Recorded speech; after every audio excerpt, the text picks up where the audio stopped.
Hello दोस्तों, आज हम करेंगे रीजनिंग के महत्वपूर्ण प्रश्न को हल। दोस्तों, इन प्रश्नों के अभ्यास के माध्यम से आप अपनी किसी भी परीक्षा की तैयारी को बेहतर कर सकते हो। आइए दोस्तों, शुरू करते हैं आज का पहला प्रश्न। दोस्तों, आपको इस प्रश्न में एक आकृति दिखाई दे रही होगी और इस आकृति में खंड किए गए हैं और प्रत्येक खंड में एक संख्या लिखी गई है।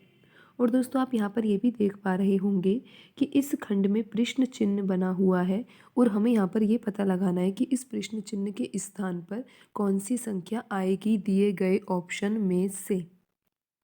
तो दोस्तों, इस तरह के सवालों को हल करने का तरीका ये होता है, या तो आप पंक्ति से हल कर सकते हो या फिर स्तंभ से। दोस्तों, पंक्तियाँ यहाँ पे 3 दे रखी है, पहली पंक्ति ये, दूसरी पंक्ति ये और तीसरी पंक्ति ये। और कॉलम भी 3 है, पहला कॉलम, ये दूसरा कॉलम और ये तीसरा कॉलम। तो दोस्तों, अब हमें यहाँ पर ये सोचना है कि जो ये सवाल है इसको पंक्ति से हल किया जा सकता है या स्तंभ से हल किया जा सकता है। दोस्तों, पहले आपको स्वयं इस सवाल को हल करके देखना है, उसके बाद ही वीडियो में सॉल्यूशन को देखना है।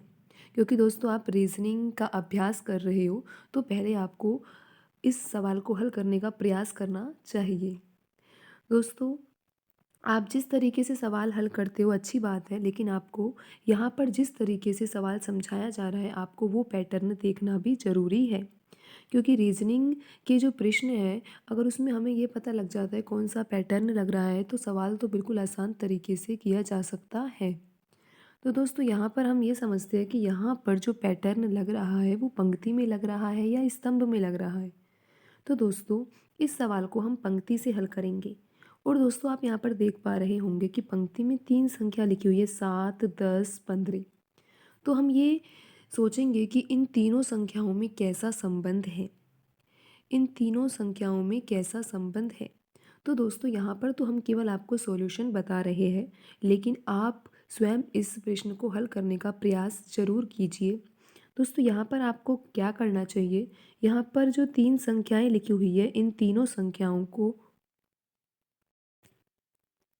यहाँ पर जो ये तीनों संख्याएं हैं इन तीनों संख्याओं को जोड़ दीजिए। दोस्तों, जब आप 7, 10 और 15 इन तीनों को जोड़ते हो, इन तीनों संख्याओं को जोड़ते हो तो आपका आंसर आता है 32। बिल्कुल दोस्तों, यहाँ पर जब आप पहली पंक्ति में लिखी हुई तीनों संख्याओं को जोड़ोगे तो योगफल जो आएगा वो 32 आ रहा है।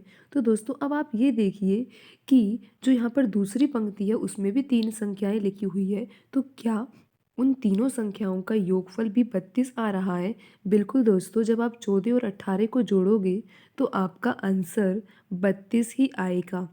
तो दोस्तों, अब आप ये देखिए कि 12, 10 और यहाँ पर प्रश्न चिन्ह के स्थान पर कौन सी संख्या आएगी। तो दोस्तों, आपको इन तीनों संख्याओं का योगफल 32 लेके आना है। और आप यहाँ पर देख सकते हो कि 12 और 10 को जोड़ने पर 22 तो हमें प्राप्त हो ही रहा है। अगर प्रश्न चिन्ह के स्थान पर हम 10 लिख दें तो योगफल हमारा 32 आ जाएगा।